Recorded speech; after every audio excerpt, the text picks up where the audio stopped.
Hey, welcome to the Weed Up, where we talk about the nonsense and weed out the bullshit in our backyard. I'm Spencer Fox Peterson, along with my co host. Hi, everyone. I'm Joanna May Booty. And this week we have a special guest, Jeff Raymond, a local independent journalist of Millbury, Massachusetts. And on Twitter, they have a project called the Mass Transparency Project, and they're here to talk more about it. I'm sure it's more than just on Twitter, but it's has a lot to do with records requests, as we've spoken in the past with journalists such as Andrew Quimir, and Joanne and I have given our anecdotes on records requests, the importance of the difficulty with, and what you can glean from records. In the past, we've covered the Massachusetts Post Commission, which I'm sure Jeff of the Mass Transparency Project will probably have a lot to say about. So if anybody's curious, we've spoken about the Post Commission on previous episodes. Just so you know, the Post Commission stands for Peace Officer Standards and Training. Notice the play of words. Instead of saying police officer, they exchange it for peace officer here. And we've mentioned this on episodes with our good friend Laura Saylor out in Eastern Mass. That's episodes 21 and 28, if anybody wants to go back. And the episodes with Andrew Quimir doing records requests, and he's actually in the middle of a lawsuit with multiple DAs across the state over records requests. We talked about them on episodes 19, 22, 23, and 38. So there's a lot going on here, but hopefully we can make it interesting, and hopefully people listening will have a better idea of what's going on in their backyard. What do you think, Joanna? I agree completely. You know how I feel about records requests in general. Like I was disclosing before recording, I'm the local lady sometimes who's doing that here. So when I get to hear about these larger projects that are really focused on transparency, I'm just super excited. So I can't wait to dive into it. How about you, Spence? How are you doing I'm today? doing pretty good. As we were talking off air, the heat has been pretty oppressive, along with the monsoon rains, spilling sewage into our overworked infrastructure, into our rivers and waterways, and people can't even go to the beaches and the ponds and all that stuff. Uh, so it's been kind of one of those really, yeah, some people like the heat, but here's one of the downsides with the heat and then the quick flash storms we've been getting here in Western Mass. And I'm sure Eastern Mass is not immune to that. But that's just to give a placeholder for future listeners where we're at in the climate war. So remember, as we said in the last week's episode, invest in infrastructure, poop tubes over popo, right, Joanna? Yeah, totally. Yeah, that's where we're at. Just trying to remain comfortable as best I can. I'm thankful I have a cool basement to hang out in. For all those haters on Twitter that say we live in our mom's basement, I actually live in my own basement. And besides, again, why is it an insult that you have a good enough relationship with your parent that you can live with them as an adult? I feel very jealous of those people. Anyways, it's enough of our shenanigans. We should introduce our guest, Jeff Jeffrey, Raymond. thank you so much for being here. I don't know if you prefer Jeff or Jeffrey. I'm sorry I didn't ask that before. Oh, that's fine. I usually go by Jeff, so all Awesome. is well. Awesome. And And thanks so for having me. yeah, we're really excited for you to be here and talk a little bit. If you could just I know we introduced you a little bit beginning, but feel free to elaborate on that. And then we were just hoping that you could kind of give us some about what the Mass Transparency Project is in a nutshell, I guess. Sure. But yeah. Yeah. So I started out similar to what you were alluding to earlier. I was a local gadfly turned local columnist for the local paper. And then when that got bought out by an IT company down in New Jersey, I opened up my own kind of local thing that is sort of trying to get off the ground.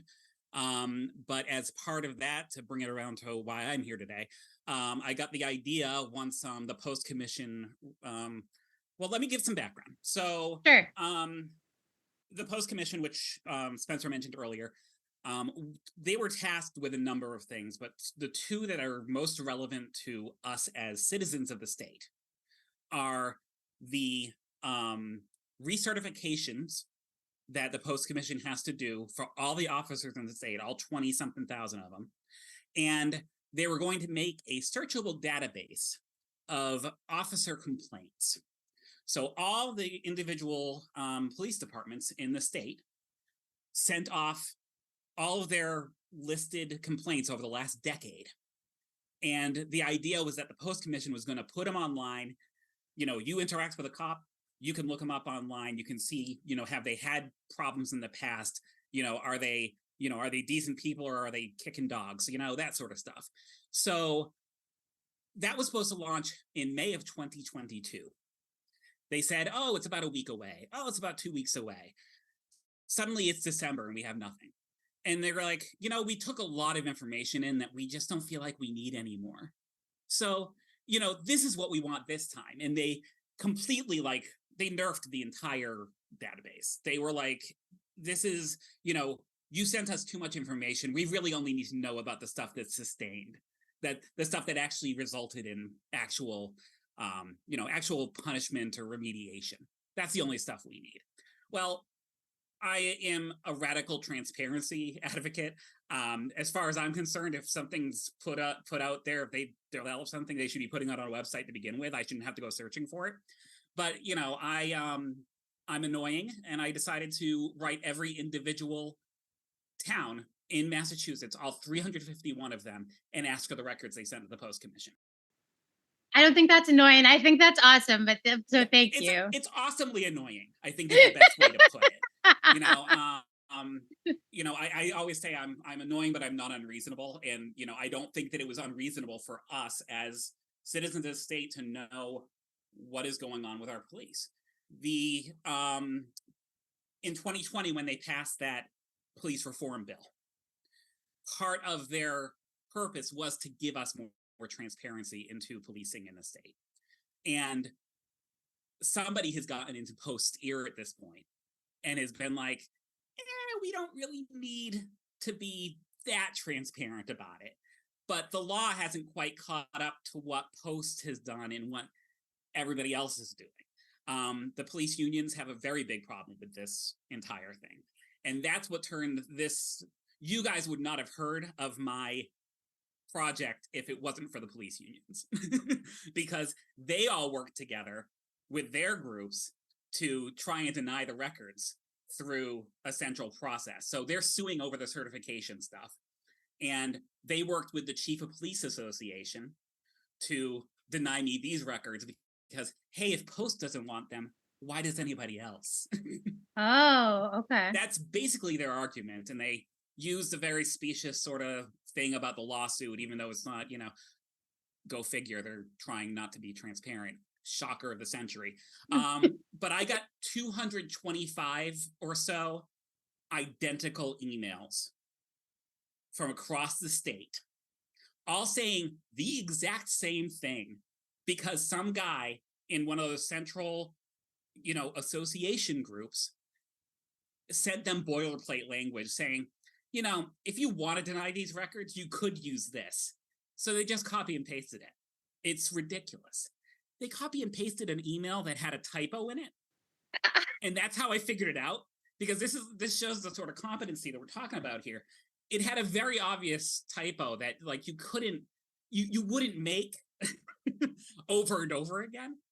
So it's like, I ended up foiling I ended up getting a public records request, I should say, for the language you're using here, those emails to see who was sending it, because I didn't know where it was coming from. And that's how I uncovered it was like the Mass Chiefs Association or whatever, who will not talk to me now, who's that's a whole other thing. But, what was supposed to be a 10-day turnaround for 300 things, I just sent out another five appeals this afternoon. I've sent out 250 something appeals to the state based on this language and based on stuff since then. It's become a beast of its own. Okay. Yeah. So that is the not quick but dirty version of what I'm dealing with. Put my color on it. I didn't know anything about first of all, I didn't even realize the Chiefs had a chief association. It makes sense as their management. But it's not shocking to me that they recently have been found that their cadets are systemically cheating in their academies in Massachusetts. and the people running these associations are doing copy and paste like a high school football team is getting the answers to the test. It's like the most on the nose caricature of the brazen. kinds of dudes that we knew in high school that became cops. And it's like it's the same archetype. And that's just my opinion. And it's just, it's like, so I am a known entity in the town of Millbury, by virtue of doing a lot of different boards and being the spanner in the works, as it were. We went to town meeting back in May, and like the chief of police of Millbury, who I grew up with, who I've known my entire life, small town nonsense, he comes up to me, he's like, "How you doing?" I'm like, "I'm doing okay." He's like, "You sure about that?" I'm getting calls after calls about you from other chiefs wondering who this guy is and if you're a crank or not. He's like, "I haven't said anything bad about you, but it's such a, I was very skeptical of that sort of like blue wall of silence type thing. Like, of course, individual departments, individual stuff is going to have a thing, but I was like, that's it always felt like a little much. And then like, I watched them literally construct the wall in front of me. So I don't know insane. if you're familiar with this story that happened out of Holyoke. Councilor Maldonado Velez, counselor at large in Holyoke, referred to the Holyoke police as a gang and how they show up in force, and how the Holyoke Patrolmen's Association responded through their sergeant of communications, Captain Moriarty, or Captain, I should say, Captain Moriarty, Officer Moriarty, as I call him, the Gobot Goebbels. They said, "We're not a gang. And since we're calling on the counselor at large to abstain from voting on our funds because he's questioning us." Naturally. Yeah. Yes. So they said, "We're not a gang. So here we're going to threaten you in some gang thing." So it's like, Jesus Christ.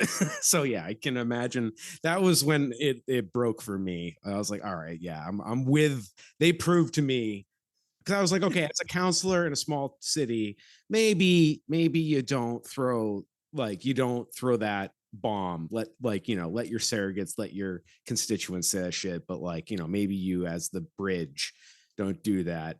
And then to see them respond the way they did was like, well, he knows them better than I do, apparently. So you will be unsurprised to know that Holyoke has been one of the holdouts up to this point. Right. Yeah. Not shocking. Yeah. It's not shocking at all, actually.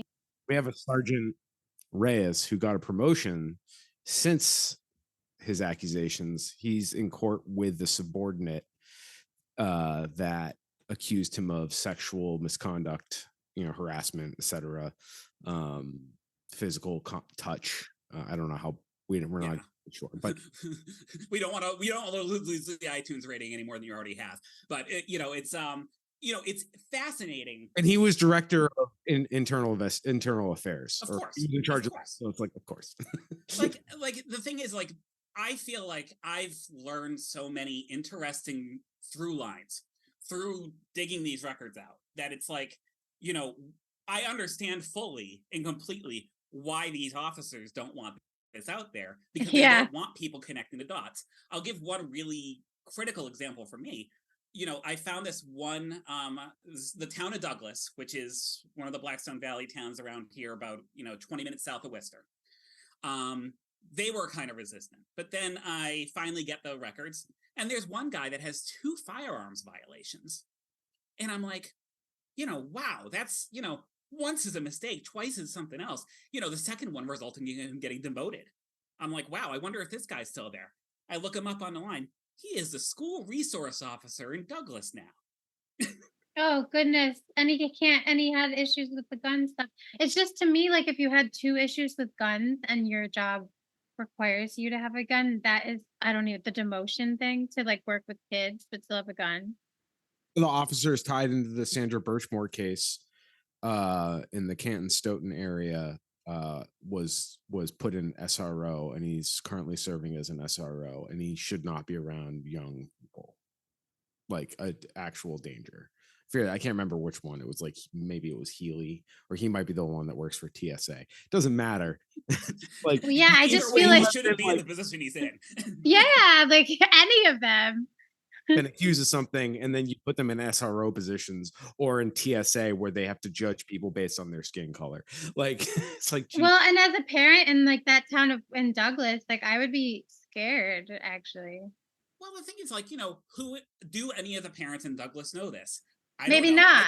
I couldn't find any news articles about his firearm violations. It probably didn't make it in the media. There's no Right. local media around here for it to get to, It wasn't going to be in the Blackstone Valley Express that a cop keeps dropping his gun, Right. But it's those are the types of things you'd think people want to know. I had another example that I tweeted about in Duxbury at the beginning of July. One of their officers got indicted for falsifying witness records and intimidating a witness. The Boston Globe put this story out there in the world, and they listed the guy as a 24-year veteran of the force. I'm like, okay, sure. I look him up. Duxbury has 26 complaints over the last 10 years. 13 of them are this guy. Whoa. You think that's context you'd want to share with people. You think that's context that might give you an idea as to what is going on here. It goes back to Andrew Quimera's Brady records from the list there. You want to know what is going on so you can, either have a solid defense if you do get in trouble, or can actually connect these dots together and make something happen, And Absolutely. it just drives me nuts because I'm monologuing, but go for it, right? A lot of these departments, their biggest thing is like, we got a lot of good guys here who don't have any problems, and they shouldn't be on some master database. And I'm like, you know what? If I get pulled over by somebody and I look up this officer and he's got nothing on his record for 20 years on the force, well, I'm not gonna think he's targeting me for something. I'm not necessarily going to think that. I'm going to give a little bit more of the benefit of the doubt as opposed to the guy who has 13 complaints against him, even if only Absolutely. 6 are sustained. It's that old saying, sunlight is the best disinfectant, and yes, totally. they don't understand that, all these guys were like, yeah, we got a few bad eggs, but most of my guys are good guys. Well, the best way you can prove that they're good guys is by exposing how they're not problem officers, except for the guys that are the problem officers, Otherwise, I'm just taking your word for it. I don't know. Okay, I prefer the transparency, and I just wanted to point out that, like, in most jobs out there for all of us listening, like, how many complaints would you get before you were fired, too? Just like in a normal job without a gun or like wouldn't any get of the 13, stuff. that's for sure. Yeah, me either. I would like to just combine those 2 points that you both just made about complaints on the job and sunlight being the best disinfectant, and about just tie in what we try to do here on this platform, like having people like Jeff and Andrew on talking about these concepts and doing the digging.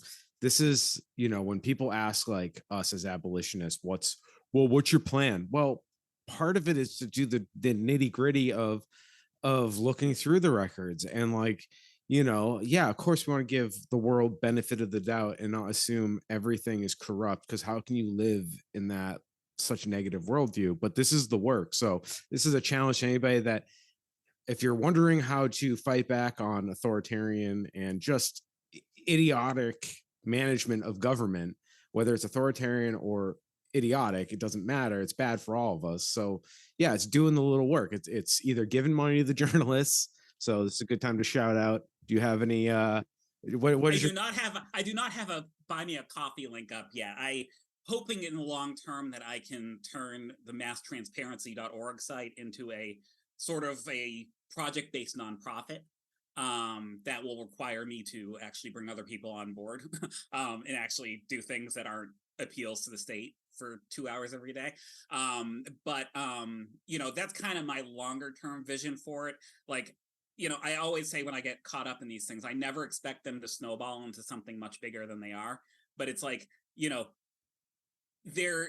nobody else is going to do it. unless somebody takes the lead in this case, you know?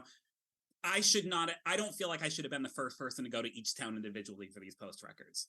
And it shouldn't have taken until April of this year for somebody to do it, you know?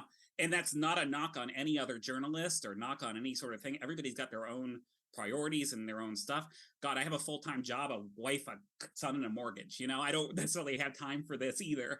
But, you know, if I'm not doing it, this would have never gotten done, you know? And I'd love to see the mass transparency site become something more of that, where it doesn't need to be necessarily just police, although that's a very easy target right now.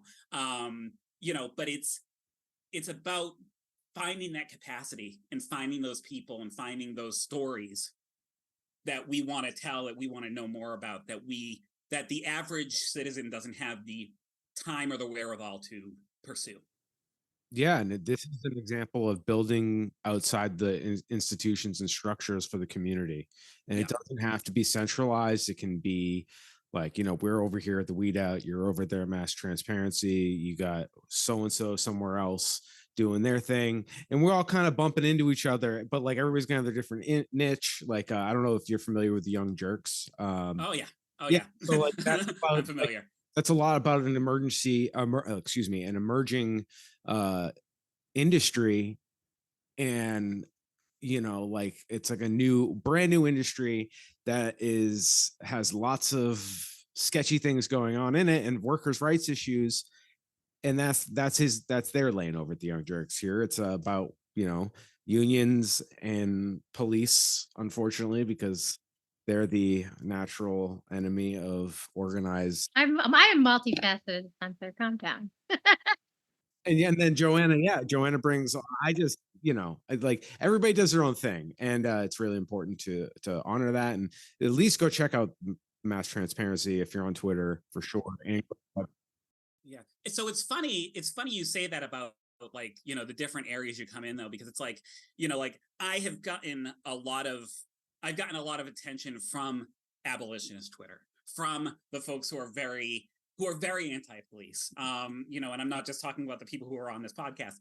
You know, and the thing is, like, that was never my lane. Like, I am like a historical nerd in town. Like, I spend my days at the Asa Waters Mansion. I care about, you know, give me fiscal policy any day of the week, you know? But here I am now, you know, this became the sort of radical transparency crusade that I was not anticipating for, but just happened to be the police that decided to poke my button, you know?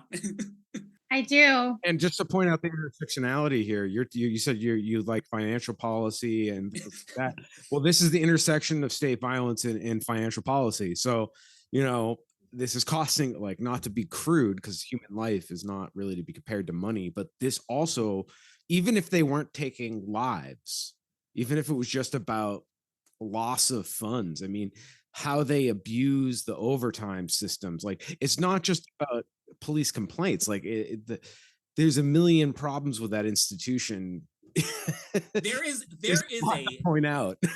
There is a public records project waiting to be picked off a tree somewhere that will cross-reference what the shifts are in a department with when the arrests happen. I am sure that if you went ahead and did that with all the individual departments in this state, you would find a very interesting pattern around the 3 times a day where the shift changes. Because it's very easy to go ahead and make your tickets and arrests when you can dock a couple hours of overtime filling out the stuff at the end of the day. There is a project there. I haven't quite figured out how to pierce that veil, but you know, somebody is going to come up with it, and it's going to be very fascinating.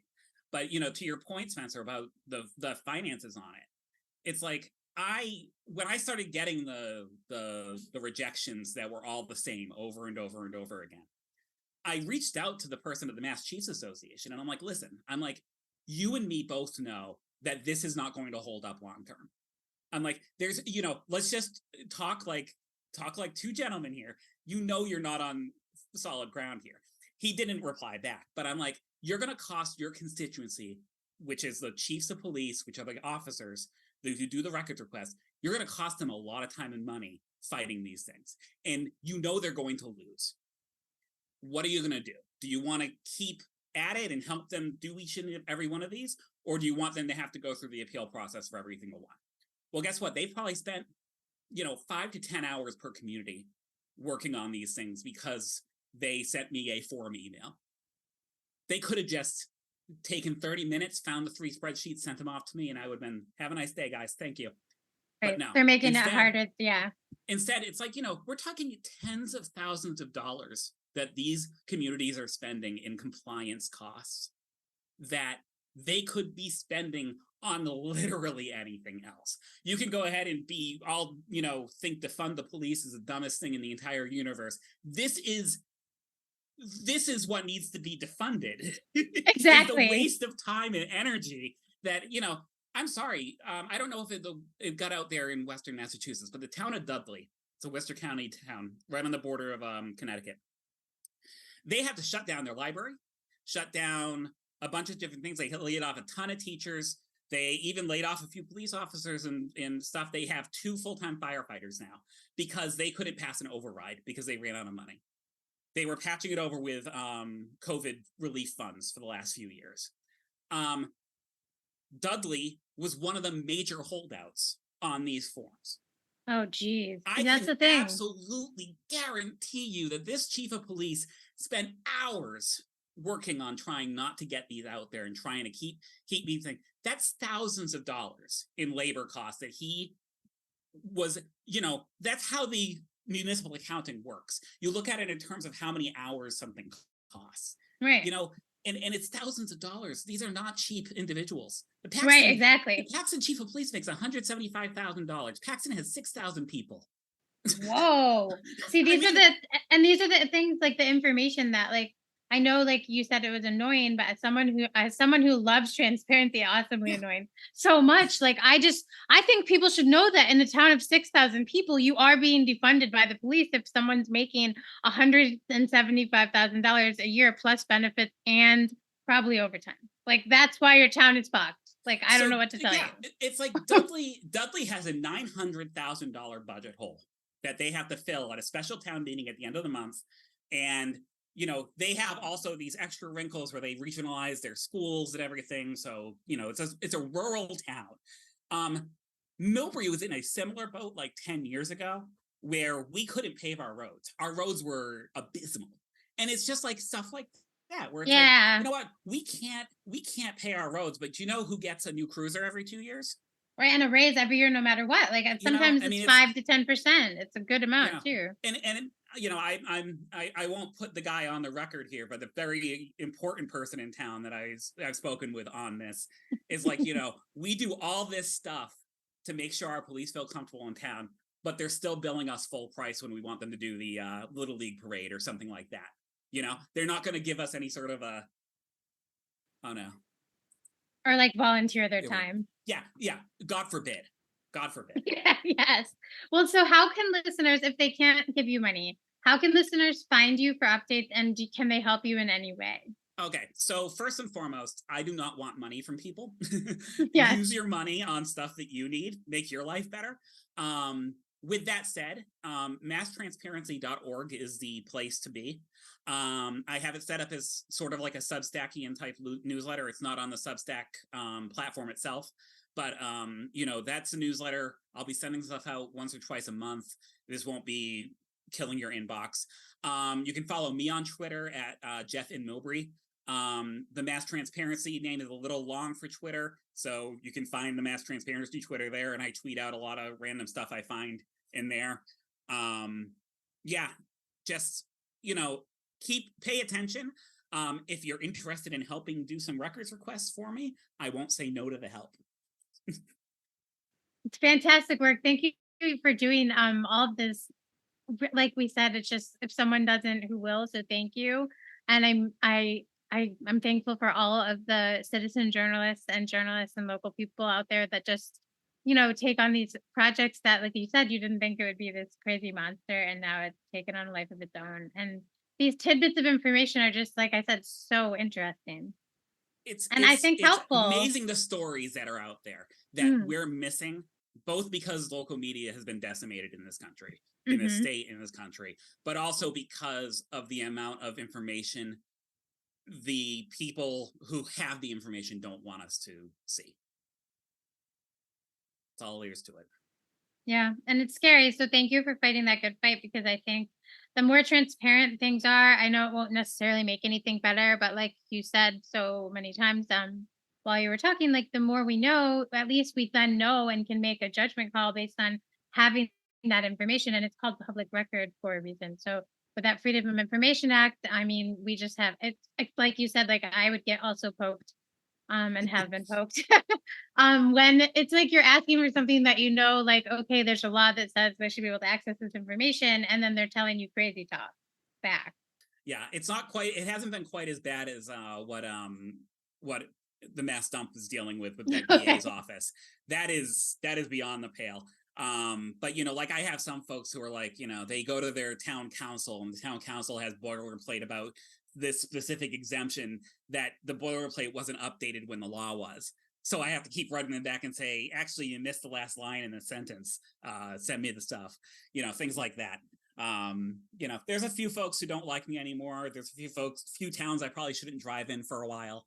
But beyond that, it's been a very interesting and very fulfilling project, and I'm glad that I'm able to take part of it, and I'm glad I'm able to take time for it.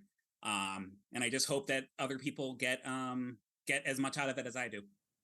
I just want to say I'm really sorry that you had to say, or you felt the need to so casually say there's some towns you shouldn't drive through for a while. And it's not a joke. It isn't a joke. It is, but it isn't, because it's like, okay, I'm a middle-aged white guy driving a thing. I'm not going to run into any problems. You have a good shield on. I have one. But like, that is the reality for a lot of people. And that is the reality for a lot of people. And we know more about that reality if these records were out there.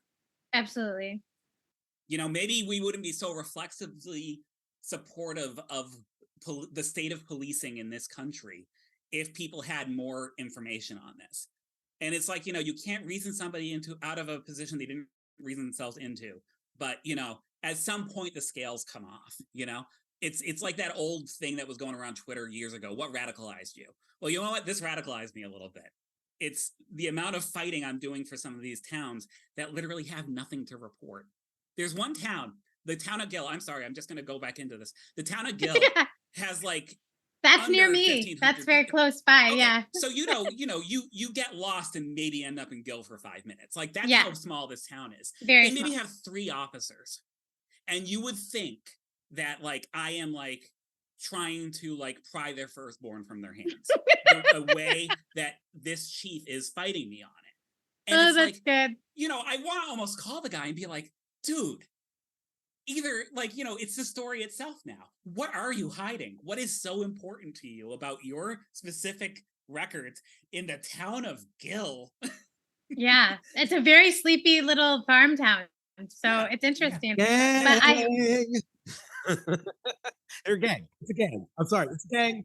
It's a gang. It's trash, especially in these small towns out where we are, and like, or even the small cities like Holyoke and Greenfield. They literally run the place like moonshiners. It's fucking insane. And what radicalized me, just so everybody knows, I was already like, I kind of was born with I was born to a libertarian who is like kind of a white supremacist now. So we've distanced ourselves. That radicalized you. This is why you're in your own basement as opposed to theirs, right? Well, I wish we got along, but I can't hang out with them. So, but I did have a relative distrust of police because of the libertarian streak in my but as an adult, seeing how much people simp for cops really kind of pushed. It's crazy, isn't it? It is crazy. I thought manliness, I thought like the epitome of patriarchy is being like an individual where you don't need nothing. And these people get so emotional and angry and projecting onto you what all they feel, because you're like, fuck paying these dudes an arm and a leg to fucking kill brown people. Like I can't, I don't understand it. I was raised Catholic. I am not a Catholic, but the one thing I did get was Jesus kind of hated cops. So it's funny because like you know, like I am not your prototypical, fight the police guy. Like, I was a registered Republican until about 5 years ago, like this is not my, like, it's not my lane. But it's like, to your point, I come from a family that has law enforcement involved in it. My cousin's a cop. My uncle was the chief of police in town. My father worked for 25 years in the prisons in the state, like, I've seen the other side of it. And, I mean, I know things now that perhaps I didn't know when I was growing up, but it's like, like, I understand where they're coming from on a lot of it, but it's like, why don't you want to have the information to know that this isn't okay? What needs to happen? So this made national news when it happened in Millbury about probably about 8 years ago. One of the cops in town had BLM spray painted on the side of his house. Turns out his wife did it to do insurance fraud. Oh my Always, gosh. it's always the case. Ew. Literally, Wow. or they like a congresswoman did that. Oh. Yeah. Oh yeah. Oh She yeah. she wrote it towards her house. It was like, and she did the A like a Valley girl. Sorry. Yeah. But why would, oh my gosh, I would never even go there. It's so weird. Oh. But the thing is, like, so it's like, Millbury gets in the news like once every 10 years or so. It's always for something terrible, ridiculous like this, so it's like, this guy, the guy, his wife, he was the canine officer in town as well. So it's like, everybody loves Kenzo, the cops, the cop dog, and it's like, everybody's like, of course he's cleared of all wrongdoing. Like, this was totally just his wife doing it. Sure. Yeah. But it's like, one, that doesn't show up on their post record. But two, it's like, if you've got a cop in town, in your hometown, that is so brazenly willing to have this happen under his nose, and nothing comes of it and nothing happens, like, isn't that going to make you think for a second before putting the I heart the Millbury police sign in your yard? I don't know. You'd think so. Yeah, you'd think so.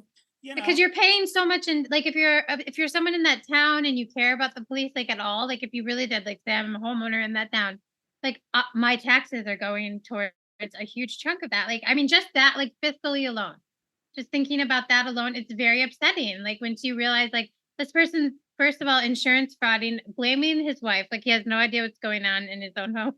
And then they're blaming, like, BLM. Like, it's just a very layered, horrible story for the town too.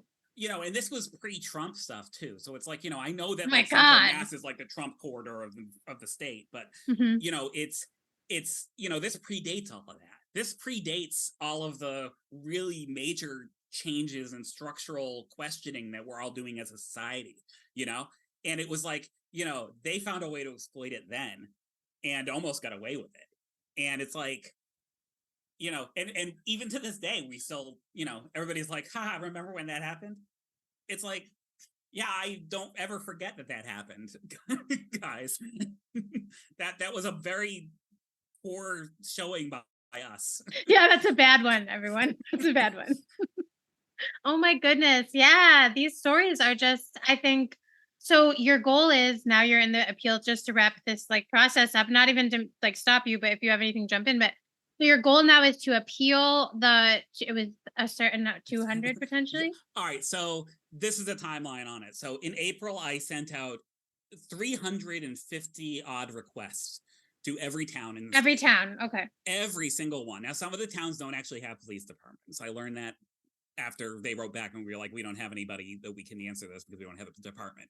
But of the ones that got back to me, roughly 225 of them gave me the same boilerplate language I was talking about from the Mass Chiefs Police Association. So I finished the last batch of my first round of appeals to the state. The state will not let you do a one, even though they sent me the same thing 225 times, I had to appeal each town individually.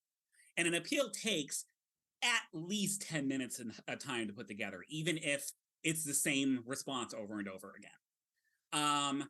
I have since gotten back just about everybody now, if not everybody, for the first round of them. Some of them took that response from the state, where the state was like, no, you need to actually give him a compliant response, and decided to just give me a more detailed no, that then I then appeal. So I will probably be at about 300 appeals to the state by the time this is said and done, and that's just for this project. So they know me very well. I've apologized to them a couple times about ruining their inboxes on a Monday morning, but you know, the state, to their credit, the state records office, as infuriating as it can be sometimes, is very pro transparency. They don't mess around when it comes to trying to get these towns on board. The issue they run into is that they don't have an enforcement mechanism. They can just, you know, send letters to the town saying, no, you actually need to do this. And, you know, unless I'm willing to sue, some of them will never come around with these records. I know that for a fact, but you know, we'll get there when we get there. That's still a ways away. That's when I'll put the cup out for donations, when I need to pay a lawyer. Yeah, it's unfortunate, but if anybody listening can, as Jeff so nicely said, like, if you can do records requests, like he said, it takes time. It's just grunt work. It's manpower. That's the hardest part. And the thing is, like, you know, I am willing to walk anybody, literally anybody, through doing records requests for their own towns, for their own regions, you know, because it's actually, you know, if you are a particular sort of person like I am, it's actually a lot of fun. I really enjoy the process of it. I enjoy the, you know, putting something out there and getting something in return that is going to benefit everybody along the way. You know, it's a fun little thing, and you know, I would love to share that fun with others if anybody is so inclined. I'll throw down the gauntlet, and maybe this will radicalize you, Jeff. But one area if you really want to start pulling your hair out is I don't have any hair left. It's nothing on top. You got a beard. Yeah, that's true. You really want to start pulling your hair out, ask departments to give you their weapons inventory. Yeah, I did try that, and they don't like firearms going, being mishandled. You know, Holyoke has multiple stores. Go ahead. We you know, Joanna and I have a pretty full plate because we also, like you said, work full-time jobs elsewhere, and we just like having a platform to talk about these things, and because we recognize, you know, the corporate legacy media is not concerned with this for whatever reason, and you said local journalism has been really decimated, so this all ties together. So it has to be a community effort. We have to rebuild this institution. But if anybody wants to take the challenge and wonder why I'm the way I am, Joanna and I have only done light digging on the surface, and we also have other friends that have asked their police departments about their weapons inventory, and the fight they put up and the things they say are very revealing. For example, in Holyoke, I can speak about my experience in my home city.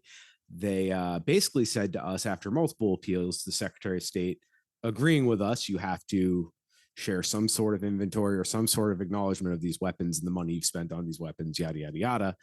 That's reasonable. We know because our neighboring towns have handed over some information. That's how we found out they had grenade launchers. So that's the kind of stuff they have, and they don't want us to know they have. So think about that. Isn't Holyoke like the founding place of volleyball? And yeah, and it's the paper city as well. Right, and you've got a grenade launcher in your police department. That's just well, they wouldn't tell us. East Hampton actually has the grenade launcher. Oh, well, that makes more sense. Yeah, it does. East Hampton has that. We also wonder, because Holyoke's corruption and misuse of funds is like very like notorious.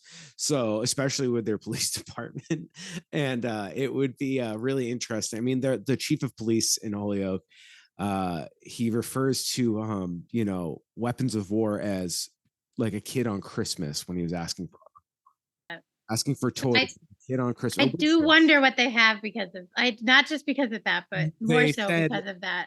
they said, we can't tell you because they didn't say it like this, but I'll just paraphrase it. It would give a tactical advantage to somebody that would have interest of knowing what kind of weapons we have. And it's like, everything is a security breach. Right? Everything is a security Right? breach. is there an So army I'm not aware of? yeah, Am I seriously. part of that? Do you consider me an insurgent? Because I'm asking what money you spent on, I don't know, machine guns. I'm just curious. Yeah. So it's funny you bring that sort of thing up, because it's like one of the weird, unexpected storylines that have come out of seeing all these records. And it's like I try to at least scan through each one as I get them.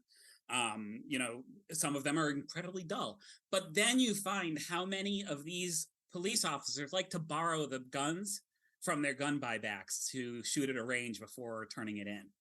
There are a much larger number of those than you would imagine, and it is such a very weird, like, I don't get gun culture at all. Like, that is just way outside of my Weird. zone.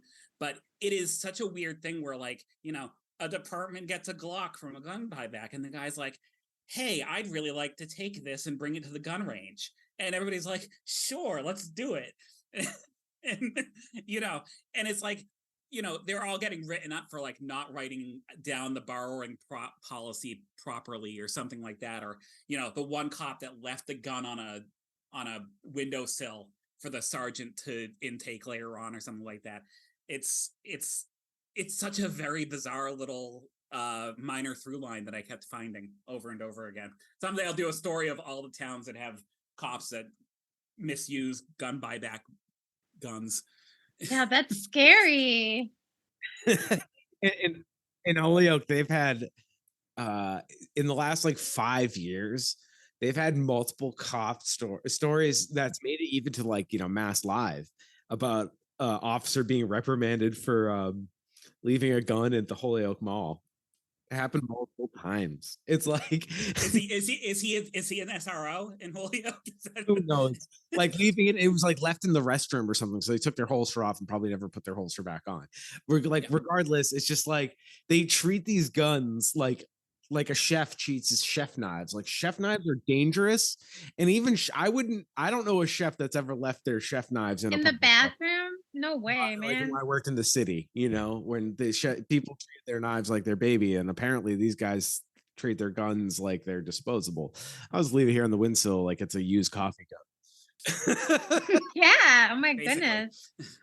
The buyback thing, I didn't even know they could do that. Yeah, neither did I. Okay. I was like, am I missing something here? I mean, the thing is, like, every department has different policies, and the thing is, Okay, like, okay. if they put the guns in their armory, they can check out things from the armory for training purposes. Oh my God. Okay, I can conceptualize that along the way. Yeah. But it's like, then you got we had a guy in Millbury do it, and it's like, he clearly was, like, trying to hide the fact that he wanted to use it, which seemed really weird, because I'm pretty sure that if he had gone through the regular channels, nobody would have blinked. But it's just such a weird thing where it's like, you do a buyback because you say these guns are dangerous and you don't want them on the street. Okay.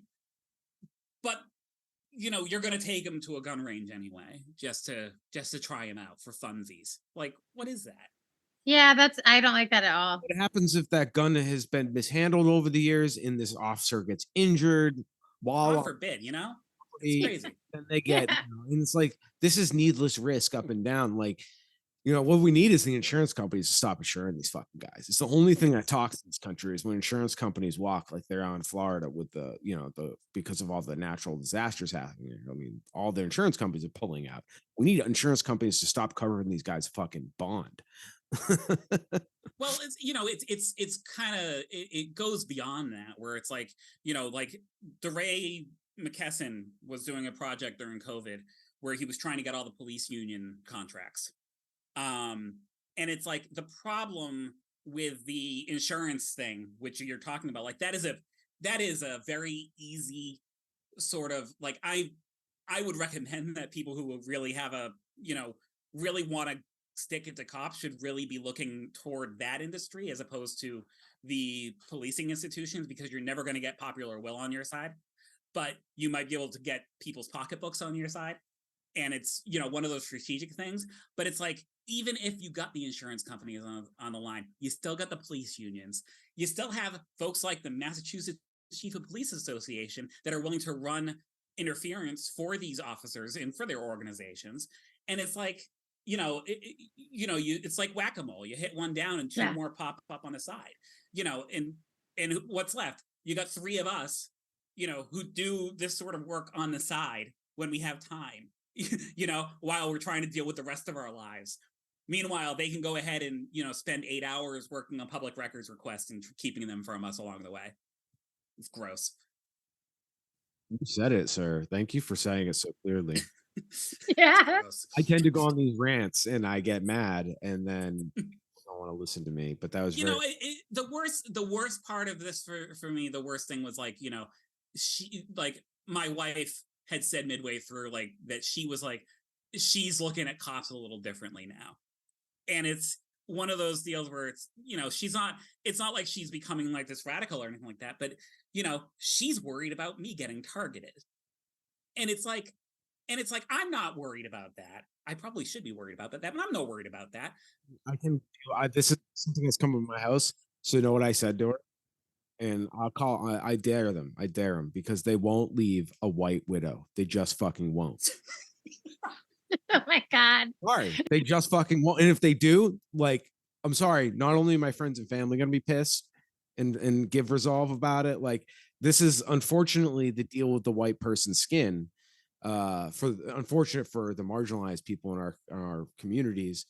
It's not right. It's not fair, but like, we got to kind of, being two white men, we kind of do have to take the risk. Like, we have. But it is scary, like, as a partner or a wife or someone else, like, in your life. Like, I do worry. She didn't sign up for this, Well, yeah, and I even worry. I worry about myself as a woman and as a person. Like, if I'm alone late at night and the police were going to be upset, like, that radicalizes me alone to be afraid of them just for wanting information. If that makes sense. Bridget radicalized me. I want to just make that clear to everybody. She's the one who dragged me to this point. Oh, your wife. Yeah. Leave her out. Leave her alone. Jesus She sake. has though. She's like, I was saying fuck these guys a long time ago. Well, she knows. She's a social worker. She sees how it's systemically fucked up. That's what she's school for. And luckily she hasn't been jaded by being a social worker yet. So I will say, I want to give some props. I used to work for the UMass Chan Medical School. Oh, nice. And so they have a consulting division that I worked with. And one of their divisions is they now call it the Justice and Health Equity Group. And if there was working with any group of people that made me really rethink how we deal with incarceration in this country and how we deal with, policing and the homeless, it's these folks at UMass who are doing such unheralded work in rehabs, in getting people in the drug courts off of their drugs and out of the pipeline, with the homeless populations in Worcester. Like, it was, like, I loved working with their group because they were making such a huge on the ground difference, and they understood and were able to conceptualize in a real term the sort of cycle of incarceration to homeless to, addiction to jail back again. They were able to put it in such a really concise way that, even a dummy like me could figure it out, and it's just, it's crazy that you need to be exposed to it a certain way to feel a certain way about it. Like, I consider myself well-read and I consider myself pretty informed, but it took till 2021 for me to really fully grasp the thing. Like, I'm 42 years old. I should have figured this out 20 years ago, Hey, at least you figured it out, though. You know what I mean? Well, that's true, and that's, it's never too late to, it's never too late to start putting in the work. And, exactly. if people feel, if people hear this and feel inspired to do some stuff in their community, then this was worth every minute that I took doing it, Yeah, and it doesn't, I mean, it's great when you start to see the bigger picture and connect the dots. It's awesome. And it doesn't just don't want to discourage anybody listening at home. The fact that you did is a testament to who you are. You're willing to grow. We have been thoroughly indoctrinated to a system, especially as white, middle upper working class people, or even working class white people. We've been accustomed to some things that we can't even see, even though we have our own individual hardships. That doesn't invalidate your individual hardships, but it's important that you come around and recognize, as white folk, we got to do our own work, and it will help everybody else, because if we unite, what the real power struggle is power is money is power, I should say. And the real struggle is the haves and the have nots, which most of us are the have nots, and we need to overcome that. But hey, it's a testament to who we are when you critical think, no matter how old you are. So just it's not a bad thing that you took to it's a testament to you willing to learn something new. Absolutely. We've learned quite a bit from these public records, let me tell you. Yeah, that too. I mean, it's just, I again have to just say thank you. I'm excited to hear more about the project. I hope we can check back in with you and see where you're at, like in the end stages. Yeah, no, so I'll give some plugs again. On Twitter, Jeff and Milbury is my policy-based Twitter account. As long as it's doesn't burn to the ground in a fiery hellscape, that's probably the easiest way to find me. But the Mass Transparency Project is at masstransparency.org. I would love any sort of manpower or help or assistance.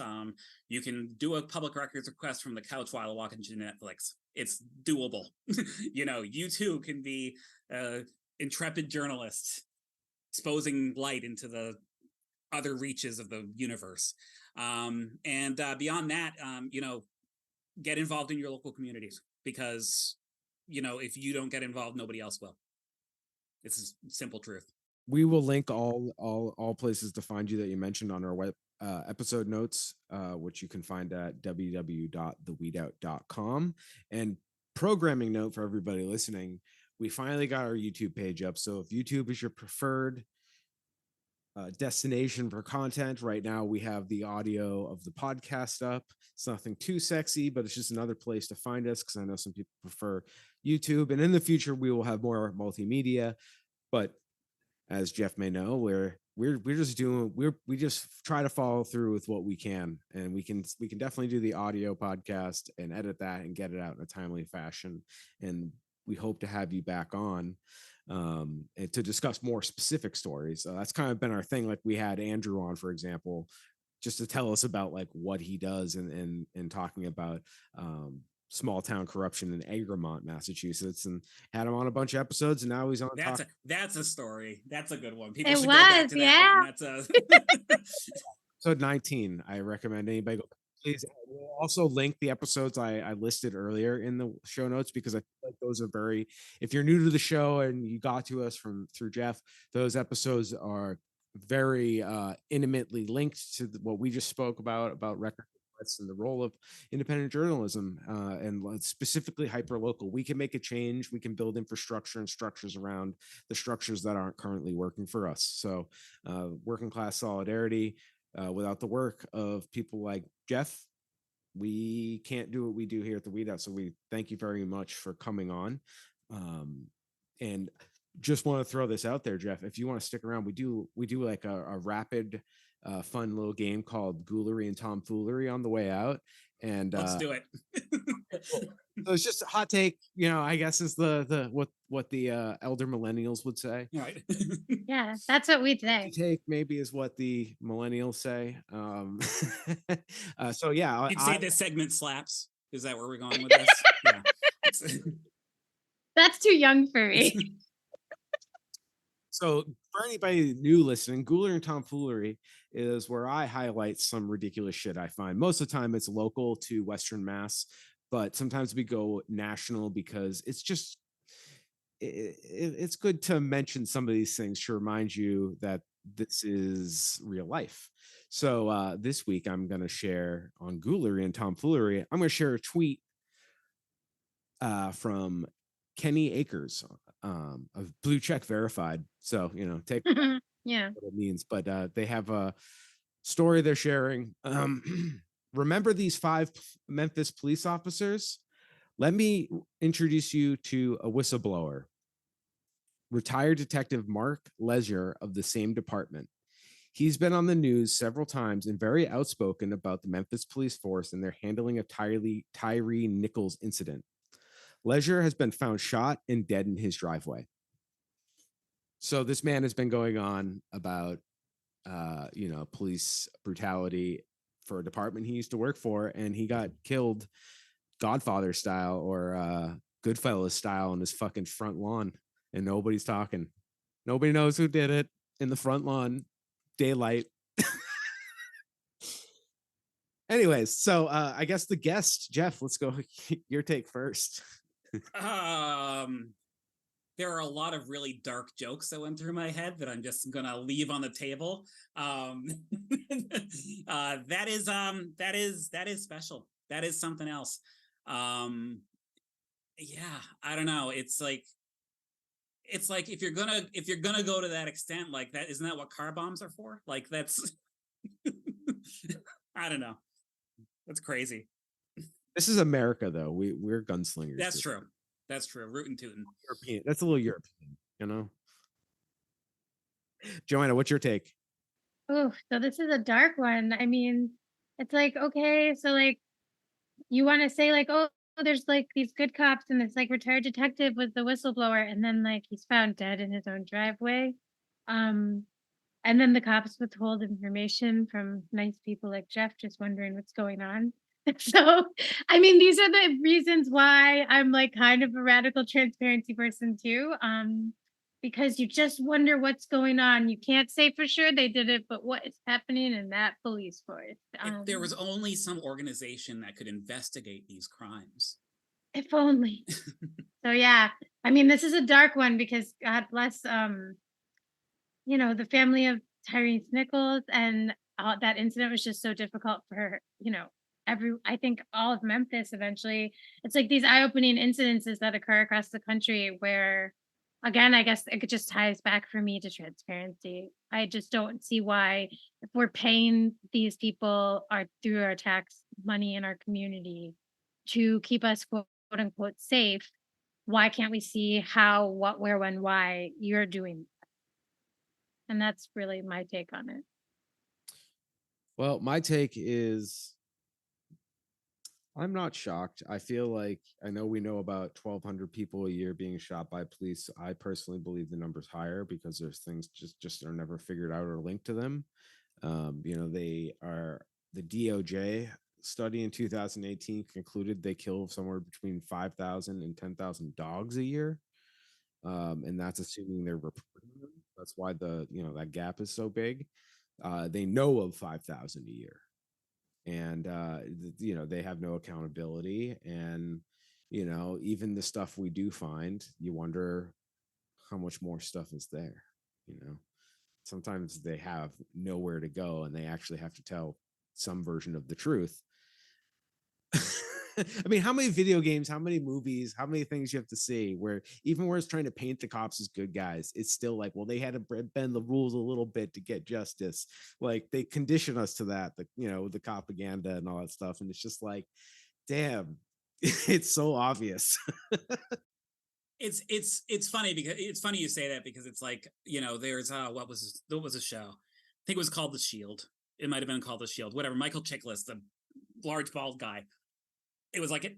Yeah, I know. I'm not narrowing it down very well, but it's like, like that was the type of guy he was. And it's like, my father would be like, hey, Michael Chiklis, that character's, great guy. And I'm like, I don't think that's the takeaway we're supposed to be getting from this.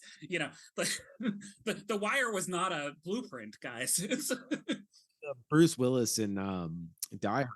It's like, I don't want my cops to I don't know, be like rogue Superman. Like I don't want that.